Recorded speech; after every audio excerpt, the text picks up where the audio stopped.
Haleluya. Salam saudaraku yang terkasih di dalam nama Tuhan. Sore hari ini mari kita akan datang kepada Tuhan. Kita merindukan lawatan Tuhan, karena kita merindukan hadirat Tuhan. Sekalipun kita beribadah di rumah kita masing-masing, saya percaya bahwa hadirat Tuhan memenuhi kita pada sore hari ini. Buka hatimu, maafkan hatimu di hadapan Tuhan pada sore hari ini, saudara. Mari kita akan menyembah Tuhan, mari kita akan memuliakan Dia, kita akan mengagungkan kebesarannya di dalam hidup kita. Kita katakan satu lagu yang mengatakan, Tuhan aku hidup. Haleluya. Glory bagimu Yesus.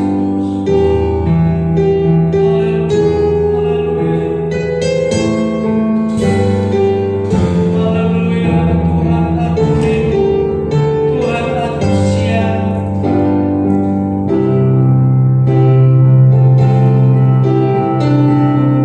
Katakanlah sama-sama, Tuhan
Kami merindukan hadirat Tuhan hadir atas kami pada sore hari ini. Kami percaya bahwa ketika hadirat Tuhan hadir di tengah-tengah kami, segala persoalan kami, segala problema kami, pergumulan kami, itu akan kami menikmati jawaban pada sore hari ini. Karena hadirat Tuhan membawa damai sejahtera. Karena hadirat Tuhan membawa mujizat Tuhan di dalam kehidupan kami. Roh Kudus berkarya di tengah-tengah kami pada sore hari ini. Jamah setiap umat Tuhan, jamah setiap kami Tuhan. Biarlah kami bersorak dan memuji Tuhan pada sore hari ini. Kami percaya bahwa Roh Kudus tidak pernah terbatas atas kami. Kami siap untuk memuji Tuhan. Demi nama Yesus kami berdoa. Haleluya. Amin. Haleluya. Puji Tuhan. Haleluya. Mari kita akan bersorak bagi Tuhan. Saya percaya bahwa ada gerakan Roh Allah di sini. Saudaraku yang terkasih, saya percaya bahwa ketika kita bersorak bagi Tuhan, ada semangat yang baru, ada gairah yang baru. Nyanyikan, ada gerakan Roh Allah.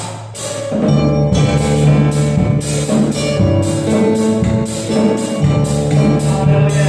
Ada gerakan Roh Allah.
Dia adalah Allah El Shaddai, Allah yang tidak pernah terbatas.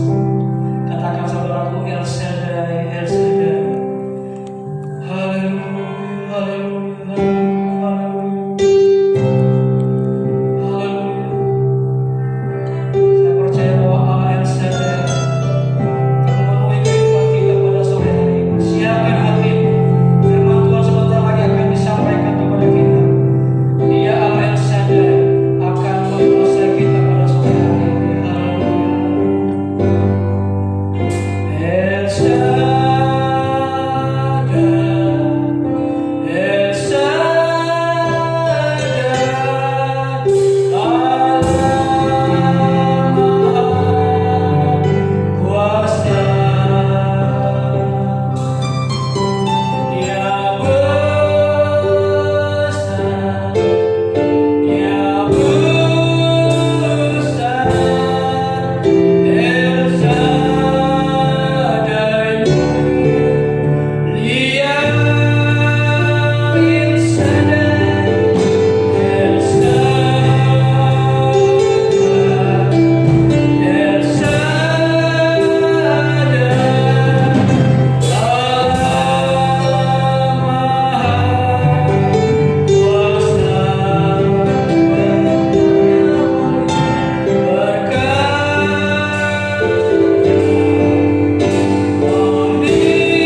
Salam Bapak Ibu Saudara sekalian.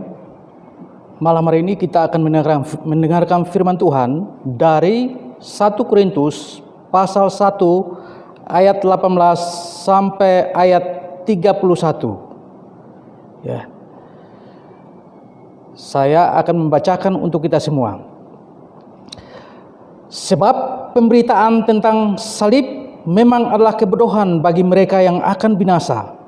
Tetapi bagi kita yang diselamatkan, pemberitaan itu adalah kekuatan Allah. Karena ada tertulis, Aku akan membinasakan hidup hikmat orang-orang berhikmat, dan kearifan orang-orang bijak akan kulenyapkan. Di manakah orang yang berhikmat?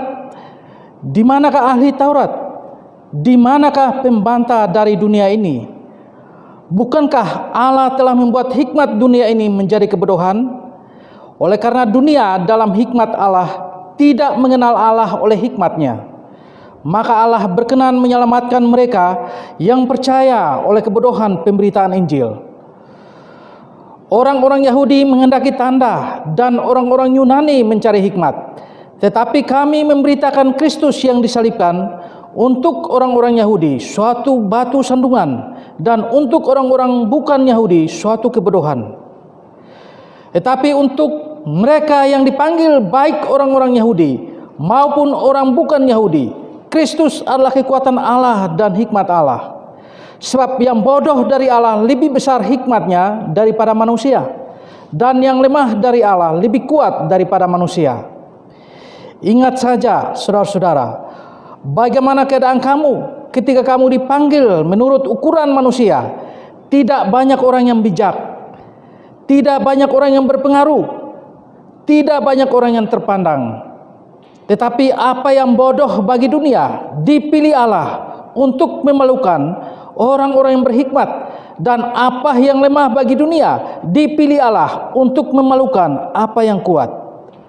Dan apa yang tidak terpandang dan yang hina bagi dunia dipilih Allah, bahkan apa yang tidak berarti dipilih Allah untuk meniadakan apa yang berarti, supaya jangan ada seorang pun manusia yang memegahkan diri di hadapan Allah. Tetapi oleh Dia kamu berada dalam Kristus Yesus, yang oleh Allah telah menjadi hikmat bagi kita. Ia membenarkan dan menguduskan dan menebus kita. Karena itu seperti ada tertulis, barang siapa yang bermegah, hendaklah ia bermegah di dalam Tuhan. Demikian jauh pembacaan firman Tuhan. Berbahagialah setiap orang yang mendengarkan firman Tuhan, melakukan, memeliharanya dalam kehidupannya. Bapak Ibu Saudara sekalian, Paulus dalam pasal 1, Korintus pasal 1, dia memulai dengan 4 hal kunci yang utama dalam bagian ini. Pertama-tama ia mendatangi jemaat di Korintus dengan salam. Kasih karunia dan damai sejahtera dari Allah Bapa dan dari Tuhan Yesus Kristus menyertai kamu. Kemudian ia mengucapkan syukur kepada jemaat-jemaat di Korintus. Aku senantiasa mengucap syukur kepada Allahku karena kamu atas kasih karunia Allah yang dianugerahkannya kepada kamu dalam Kristus Yesus. Kemudian ada nasihat yang dinasihatkan oleh Paulus. Aku menasihatkan kamu, saudara-saudara, demi nama Tuhan kita Yesus Kristus, supaya kamu seia sekata dan jangan ada perpecahan di antara kamu. Tetapi sekalipun supaya kamu erat bersatu dan sehati sepikir. Nah, Bapak Ibu Saudara sekalian, Paulus ketika datang ke Korintus ada perpecahan di dalam jemaat. Ya, ada yang berkata aku pengikut golongan Apolos, golongan Paulus, golongan Kefas atau Petrus, golongan Kristus. Dan Paulus datang menyapa mereka dengan salam dan ucapan syukur, ya, dan menasihati mereka agar mereka memahami pemberitaan Injil yang sesungguhnya. Sehingga Paulus menguncinya dalam ayat yang ke-17, ya, karena ada perdebatan-perdebatan, ya. Ada yang mengatakan bahwa aku dibaptis oleh ini, aku dibaptis oleh ini. Maka Paulus berkata, sebab Kristus mengutus aku bukan untuk membaptis, tetapi untuk memberitakan Injil, Dan itu pun bukan dengan hikmat perkataan, supaya salib Kristus jangan menjadi sia-sia. Jadi inti pemberitaan Paulus adalah salib Kristus adalah kekuatan Allah. Salib Kristus adalah hikmat Allah. Salib Kristus adalah keselamatan Allah yang Allah kerjakan bagi umat manusia. Oleh karena itu dalam ayat 18 sampai 31, hikmat Allah vs hikmat manusia. Kita tahu bahwa di Korintus itu ada banyak sekali pengajaran-pengajaran filsafat.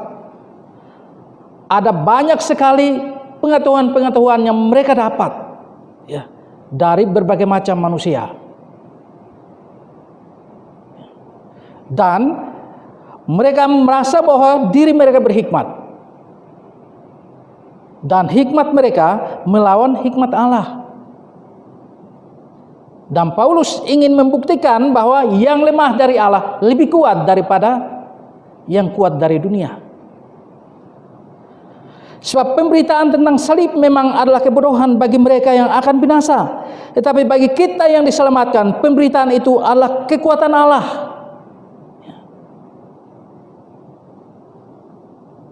Jadi barang siapa yang mengandalkan hikmat manusia, yang mengandalkan kekuatannya, dan ia meremehkan, menghina salib Kristus sebagai suatu kebodohan, maka Paulus berkata, itu adalah mereka yang akan binasa.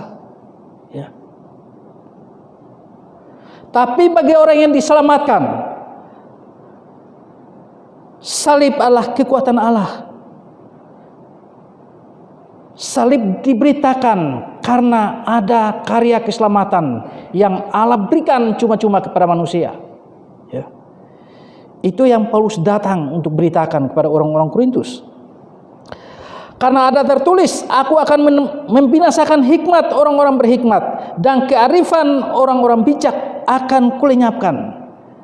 Jadi Paulus melenyapkan orang-orang hikmat, orang-orang yang berhikmat itu dengan hikmat Allah yang dianggap bodoh. Yesaya berkata, 29 ayat 14 berkata, maka sebab itu sesungguhnya aku akan melakukan pula hal-hal yang ajaib kepada bangsa ini, keajaiban yang menakjubkan. Hikmat orang-orangnya yang berhikmat akan hilang, dan kearifan orang-orangnya yang arif akan bersembunyi. Bapak Ibu Saudara sekalian, yang dianggap bodoh oleh manusia, yang dianggap hina oleh manusia, akan dibuktikan oleh Allah, bahwa hikmat Allah adalah kekuatan yang menaklukkan hikmat manusia. Ada keajaiban yang dilakukan oleh Allah, sehingga hikmat manusia itu akan dilihatnya sebagai suatu kebodohan. Jikalau hikmat Allah itu akan tiba kepada manusia, maka di manakah orang-orang berhikmat? Di manakah ahli Taurat? Di manakah pembantah dari dunia ini? Di manakah Allah? Bukankah Allah telah membuat hikmat dunia ini menjadi kebodohan? Oleh karena dunia dalam hikmat Allah tidak mengenal Allah oleh hikmatnya, maka Allah berkenan menyelamatkan mereka yang percaya oleh kebodohan pemberitaan Injil.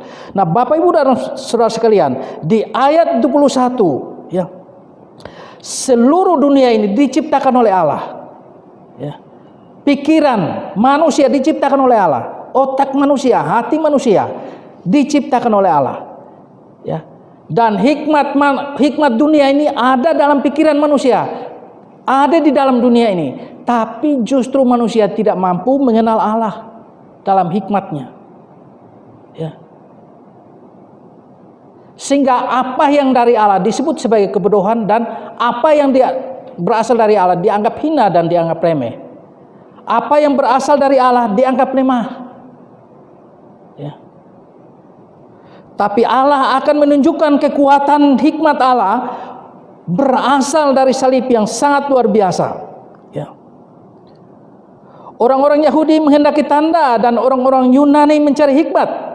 Tetapi kami memberitakan Kristus yang disalibkan untuk orang-orang Yahudi suatu batu sandungan, dan untuk orang-orang bukan Yahudi suatu kebodohan. Bapak Ibu, kita lihat dalam ayat 22 dan 23. Orang Yahudi, mengapa mereka menolak salib dan menganggap salib sebagai batu sandungan? Mengapa demikian? Mereka menghendaki tanda. Kalau memang dia itu Allah, dia itu juru selamat, harusnya dia memberikan tanda. Ya. Mengapa dia mati dengan cara disiksa seperti itu? Karena bagi orang Yahudi, orang yang disalibkan adalah orang yang sangat buruk, ya, penjahat kelas berat, orang yang terkutuk. Dan mereka berharap supaya Mesias itu datang seperti seorang raja yang mereka lihat gagah perkasa. Ternyata Yesus datang tidak demikian, ya. Sehingga mereka melihat salib itu sebagai batu sandungan bagi mereka. Mereka membutuhkan tanda. Ya. Jikalau ada tanda daripada Tuhan, maka mereka mengakui. Ya. Ya. Bangsa Yahudi dibesarkan dengan tanda-tanda ajaib dari Tuhan. Itulah sebabnya mereka menguji salib itu harus ada tanda. Kalau memang dia itu Mesias, harus ada tanda. Ya. Tapi ternyata dia mati. Ya. Ternyata disalibkan. Ternyata dihina. Ternyata dalam kehidupannya sehari-hari tidak seperti seorang raja yang megah. Ya. Lalu di kalangan orang-orang Yunani, mereka itu mengandalkan filsafat. Mereka mencari hikmat dan pengetahuan, kepandaian, sehingga kebiasaan hidup mereka selalu terisi dengan filsafat-filsafat dunia. Ya. Jadi ketika mereka mendengar pemberitaan berita Injil, yaitu tentang salib Yesus Kristus, maka mereka menganggap itu sebagai suatu kebodohan. Bagaimana mungkin seorang yang disalibkan bisa menyelamatkan kita? Tidak masuk akal. Ya. Orang Yahudi minta tanda. Bagaimana mungkin seorang modelnya seperti itu, dia bisa menyelamatkan kita? Dia adalah Allah. Dia adalah juru selamat. Buktikan, kasihlah sebuah tanda yang ajaib. Ya. Tapi tanda apa yang terjadi? Tanda yang terjadi sesungguhnya adalah Yesus mati di atas kayu salib. Ya. Itu tanda ajaib yang tidak dipahami oleh manusia. Yesus mati di kayu salib, mati bagi dosa umat manusia. Itu yang tidak dipahami oleh manusia. Itulah sebabnya mereka menganggap remeh akan kematian Yesus. Mereka menganggapnya sebagai suatu kebodohan. Mereka menganggapnya sebagai suatu kehinaan. Ya. Tapi bagi orang yang percaya, pemberitaan Kristus yang disalibkan itu adalah keselamatan bagi mereka yang percaya kepadanya. Ya. Itu adalah keselamatan bagi kita semua. Tetapi untuk mereka yang dipanggil baik orang Yahudi maupun orang bukan Yahudi, Kristus adalah kekuatan Allah dan hikmat Allah. Kristus adalah kekuatan Allah dan hikmat Allah. Ya. Kita lihat dalam Yohanes pasal 1. Firman itu telah menjadi manusia, dan firman itu bersama-sama dengan Allah. Tanpa dia segala sesuatu tidak bisa diciptakan. Kemudian firman itu menjadi manusia. Ya. Jadi bagi orang yang percaya kepadanya, Yesus adalah kekuatan Allah dan hikmat Allah. Ya. Yang tersembunyi bagi manusia, yang tidak dipahami dan dikenali oleh manusia sampai saat ini. Ya. Tetapi bagi orang-orang yang kecil yang menaruh harapan dan percaya kepadanya, Tuhan membuat mereka menjadi miliknya. Tuhan membuat mereka menjadi percaya dan menjadi orang-orang yang berhikmat bagi kerajaan Allah. Sebab yang bodoh dari Allah lebih besar hikmatnya daripada manusia, dan yang lemah dari Allah lebih kuat daripada manusia. Ingat saja saudara-saudara, bagaimana keadaan kamu ketika kamu dipanggil. Menurut ukuran manusia, tidak banyak orang yang bijak, tidak banyak orang yang berpengaruh, tidak banyak orang yang terpandang. Jadi di ayat 26 kita melihat ternyata orang-orang yang percaya itu berasal dari golongan rendah. Ya. Berasal dari golongan rendah, bukan berasal dari para filsuf, bukan berasal dari para politikus atau pejabat, tapi dari orang-orang lemah, orang-orang rendah. Tapi apa yang terjadi? Tuhan membuat mereka menjadi orang-orang yang hebat. Ya. Tuhan membuat mereka menjadi orang-orang yang kuat. Tuhan membuat mereka menjadi batu penjuru. Ya. Dan apa yang tidak terpandang dan yang hina bagi dunia dipilih Allah, bahkan apa yang tidak berarti dipilih Allah untuk menyediakan apa yang berarti. Nah, Bapak Ibu Saudara sekalian, inilah ayat yang ke-28 ya. Allah yang mengambil rupa menjadi manusia ya. Allah yang mengambil rupa manusia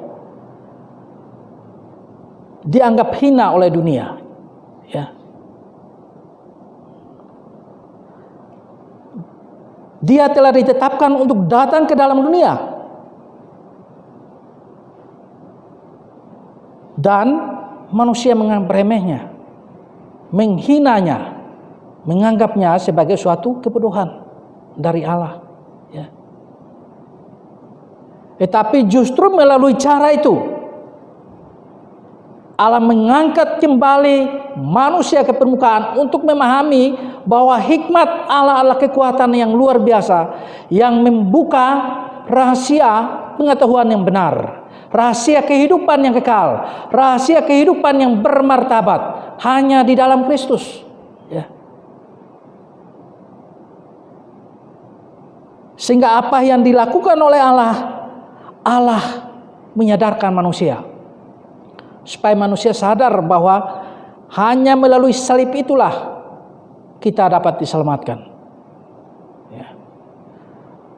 Ketika manusia memakai pikirannya ingin bersaing dengan Allah, ya, maka Allah akan menyatakan keajaibannya.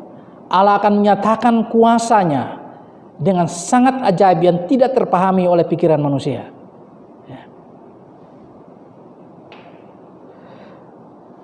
Di ayat yang 31, karena itu seperti ada tertulis, barang siapa yang bermegah, hendaklah ia bermegah di dalam Tuhan. Yeremia 9 ayat 24. Tetapi siapa yang mau bermegah, baiklah bermegah karena yang berikut, bahwa ia memahami dan mengenal aku, bahwa akulah Tuhan yang menunjukkan kasih setia, keadilan dan kebenaran di bumi. Sungguh semuanya itu kusukai, demikianlah firman Tuhan.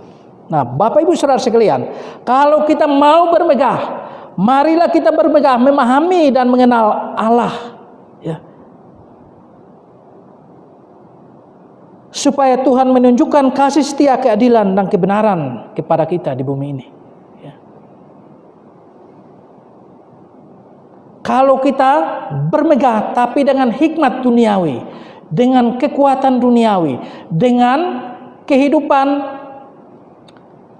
beribadah yang bersifat ritual, maka yang timbul adalah perpecahan ya. Kenapa? Karena kita tidak mengizinkan salib ada di pundak kita. Kita tidak mau memikul salib. Ketika orang mau memikul salib, maka salib adalah hikmat Allah. Salib adalah kekuatan Allah yang merobohkan kesombongan, keegoisan manusia ya. Sehingga tidak ada yang berkata aku dari golongan ini, aku dari golongan itu ya. Tapi semuanya satu di dalam Kristus ya. Semuanya satu di dalam Kristus. Karena apa? Karena memahami Allah, mengenal Allah ya. Mengenalnya melalui salib Kristus ya. Itulah yang merendahkan kita. Itulah yang membuat kita bijaksana. Itulah yang membuat kita bermartabat. Itulah yang memerdekakan kita melepaskan kita dari dosa. Dosa itulah yang membuat kita hidup dalam kesombongan, keangkuhan.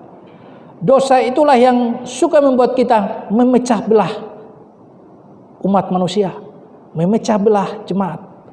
Ya. Tetapi hikmat Allah, kekuatan Allah yang berasal dari salib, mempersatukan kita, merendahkan kita. Kita memiliki kerendahan hati, kesabaran.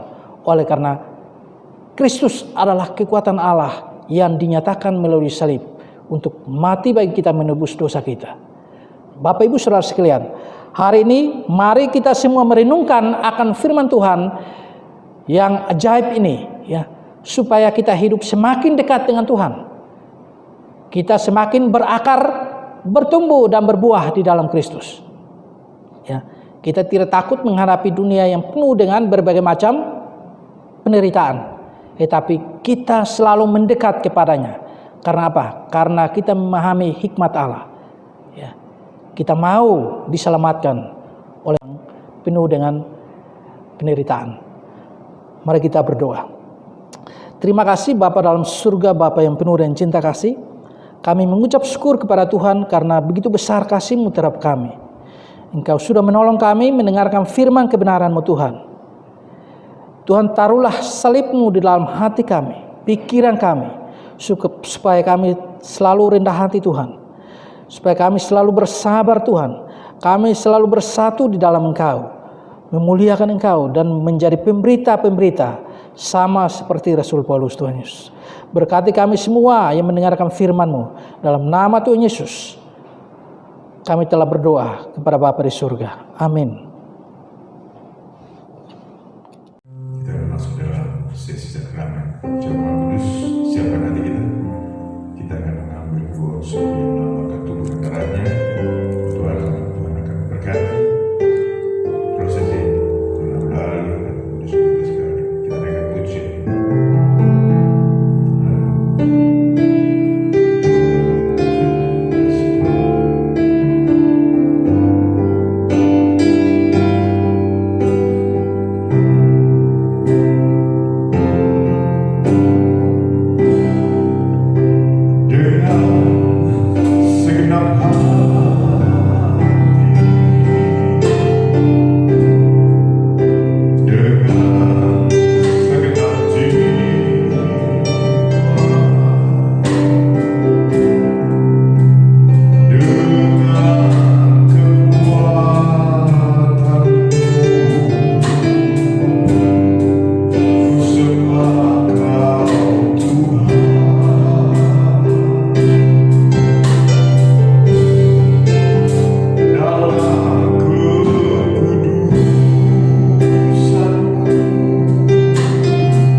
sebab apa yang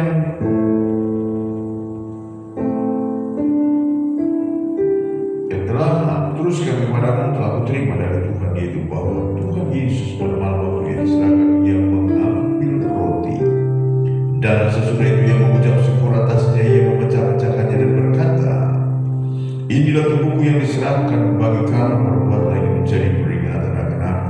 Demikian juga ia mengambil cawan sesudah makan lalu berkata, cawan ini adalah perjanjian baru yang dimateraikan oleh darahku, perbuatlah ini setiap kali kamu minumnya menjadi peringatan akan aku. Sebab setiap kali kamu makan roti, kamu beritakan kematian sampai Dia mendatang.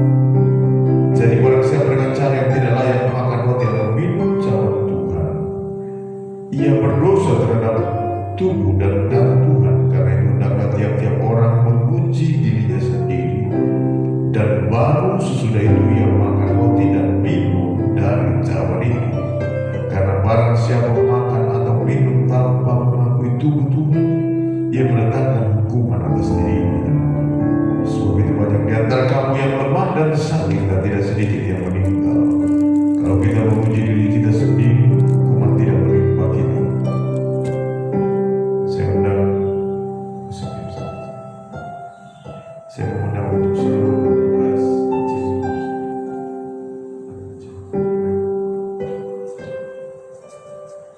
petugas pemajang mobil.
Kuasa Tuhan ada di dalamnya, membuat kami yang lemah menjadi kuat, yang sakit menjadi sembuh, dan menjadi satu keputusan nyata bahwa oleh darah-Mu maka kami disucikan. Kami mengalami kesatuan dengan tubuh Kristus. Kami duduk makan bersama Ekaristi dengan Tuhan. Haleluya. Haleluya. Sejenak kita renungkan kebaikan Tuhan. Kini kedua unsur itu sudah di tangan kita. Sebelum kita makan dan meminumnya, biarlah kasih Kristus yang besar dengan segala pengorbanan akan menolong kita untuk kita masuk lebih dalam, menghayati pengorbanannya, sehingga kita akan langsung kali ini bukan hanya sebatas memakan dan minum seperti layaknya kita makan hari-hari, tetapi kita benar-benar merasakan kasih kuasa-Nya. Haleluya, haleluya, haleluya, haleluya.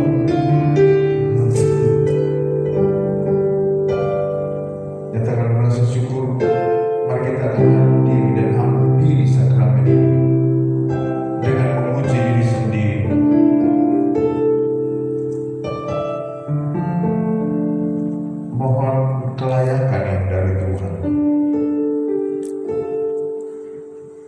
kita perlu menghampirinya dengan rasa hormat dan penuh kasih.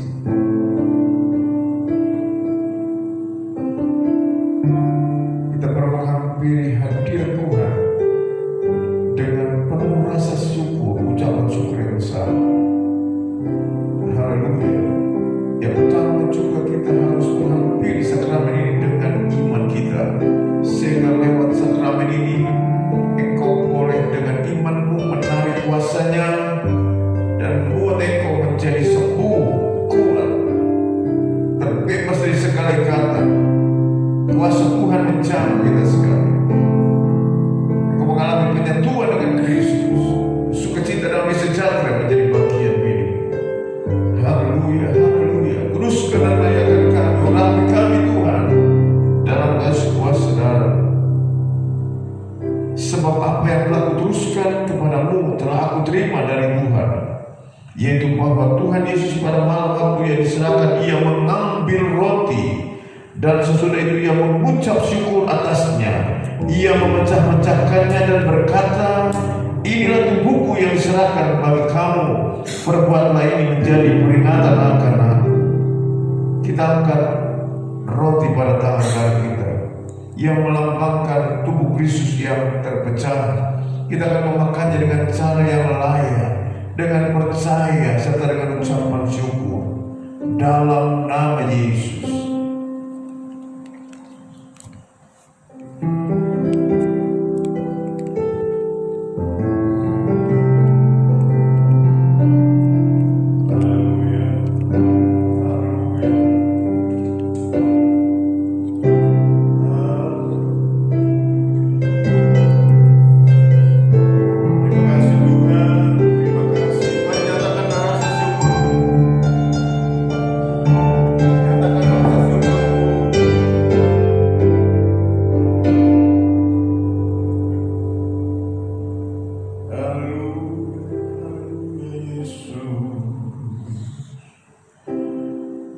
Demikian juga ia mengambil cawan sesudah makan, lalu berkata,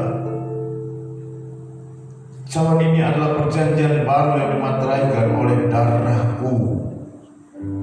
Perbuatlah ini setiap kali kamu meminumnya menjadi peringatan akan aku. Kita mengangkat cawan pada tangan kanan kita. Ia berisikan air anggur yang melambangkan darah Kristus yang tercurah.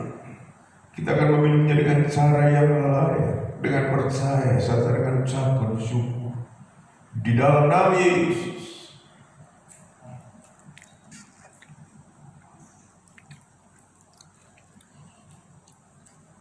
Haleluya.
rasa syukur, rasa hormat dan penyerahan hidup kami kepada-Mu. Bahwa hari ini kami menyatakan rasa terima kasih kami yang dalam kepada-Mu, sebab Engkau baik, yang telah mengampuni aku dari dosa, yang telah membebaskan aku dari belenggu kuasa ikatan si jahat, kuasa kegelapan, kuasa dosa dan kuasa maut, kuasa dunia ini. Bahkan kami telah menerima kesembuhan ilahi oleh kuasa belenggu, dan kami melihat penyatuan dengan Engkau Kristus membawa kami menjadi manusia yang diperbaharui senantiasa di dalam Engkau.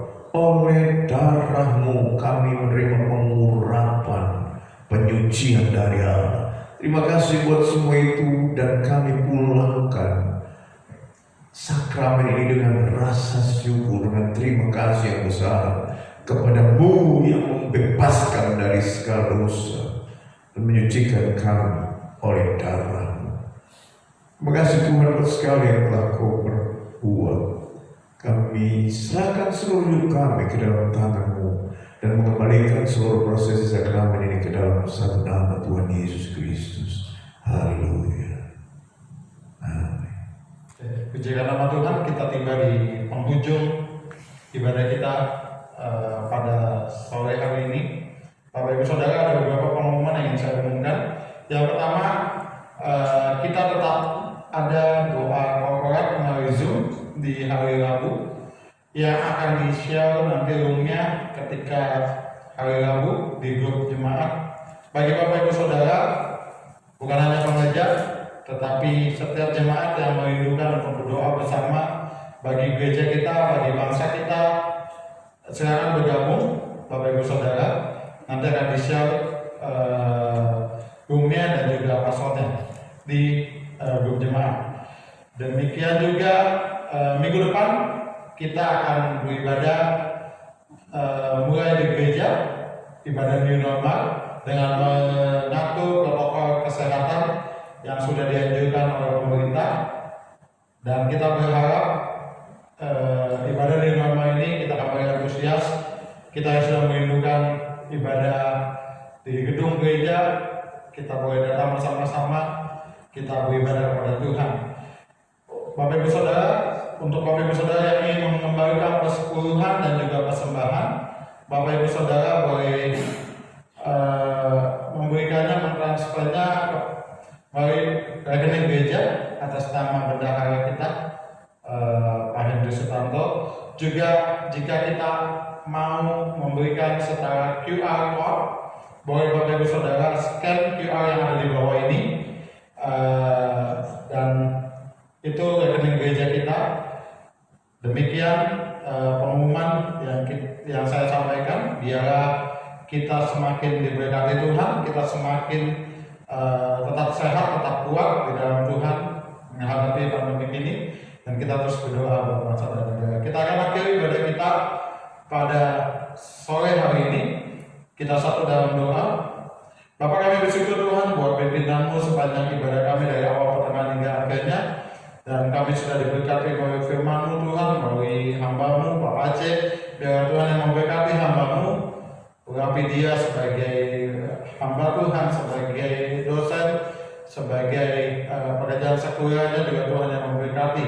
Kami bersyukur biar firman-Mu itu boleh meneguhkan kami, menguatkan kami, dan biar terus kami pegang terus firman-Mu Tuhan. Terima kasih kami juga boleh menerima berkat perjamuan kudus pada sore hari ini.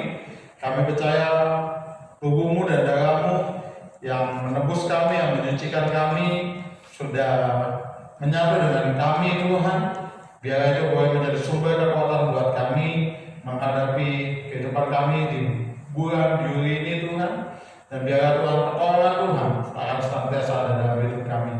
Kami bersyukur Tuhan buat gereja-Mu. Kami berdoa terus buat gereja-Mu. Biarlah Tuhan yang terus memelihara gereja-Mu, memberkati gereja-Mu, jadikan gereja-Mu ini menjadi lumbung jiwa-jiwa, menjadi Betel-Mu Tuhan, di mana Tuhan turun naik di tempat ini juga. Ketika Tuhan turun naik di tempat ini, Tuhan akan menyatakan kemuliaan-Nya Tuhan.